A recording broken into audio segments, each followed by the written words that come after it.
I will tell you about Dr. Israr Ahmed, and I'll conclude inshallah. This is one of his lost treasures. I held that for last. He said that there are two views of looking at Islam. One view is you look at Islam and you say, what does it do for me? What does it do for me? What is halal for me? What can I enjoy? What more can I do? You make more and more things permissible on yourself. You ask, what more luxuries can I take part in this life? And there's another view of Islam, which is, what more can I do for it? What more can I do for it? So one view is, Islam is in service to me, and the other view is, I am in service to Islam. And he said that the Sahaba, radiallahu anhum ajma'in, were predominant. If you study what they did and the kinds of questions they asked to the Messenger, sallallahu alaihi wasallam, what more can I do? How do I get to Jannah?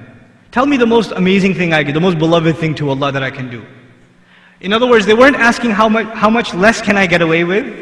They were asking, what more can I do? And if you look at the questions of the Muslims today, when they go to the ulama, what do they ask? Do they ask, what more can I do for Allah? Or do they ask, what more dunya can Islam give me? Essentially, is this halal? Can I eat that too? Can I go there too? Can I buy this too? Can I get in this business also? Can I wear that? You understand? The mentality has become, I want to be served by the religion and feel good about myself and not have to feel guilty, rather than me serving myself to Islam. And in this, he had a very, I would have to say extreme opinion, but in the end I have to be jealous of him. I have to be jealous of him. Because having that extreme opinion, I don't know of anybody who could have that nowadays. I don't know. You know what his extreme opinion was? He said, until the deen of Islam needs help. He said, look around you and ask yourself the question, does the deen of Islam need help? And I don't think any Muslim would look around and say, no, deen needs no help at all. I think all of us know very well, we are living in times where the deen needs help. He says, until the answer is yes, the deen of Islam needs help, he said, you shouldn't enjoy your food. You shouldn't buy new clothes. You shouldn't get an extra car or buy a house or expand your property. Live to the bare minimum and give everything else to help Allah's deen. Until that is done, until Allah is happy that the deen is established, you shouldn't be happy. That was his opinion. And you know, having that opinion is one thing. Living by it is something else. He would come to the United States. You know, scholars come from abroad, we put them up in hotels. Even I go and at a conference and they'll book me a hotel room and this and that. The guy doesn't stay at a hotel. He's sleeping on the floor in the masjid. He's sleeping at somebody's house on the floor. And he's eating like simple meals. And he's dressing in the same clothes. He's got 2 pairs of clothes. One is in the wash and the other he's wearing. That's what he's wearing for 2 months, 3 months in a stretch.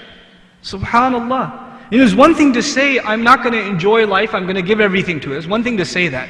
But it's another to do that. Even go visit his institute in Lahore, which I never had the fortune of visiting, but my friends and colleagues did. How is he living? What kind of life is he living? Subhanallah. It's a remarkable thing to have people that not only say that, but put literally what they say, put your money where your mouth is. And he was expecting that from Muslims. It's a very high expectation. We're barely holding on to the fard, the minimal fard, and here he was saying, give everything up for the sake of this deen, put everything into it. The Urdu expression was, tan man dhan laga do. He would say it all the time. He would say it all the time. He said, forget about everything else, the deen needs your help. That was his calling.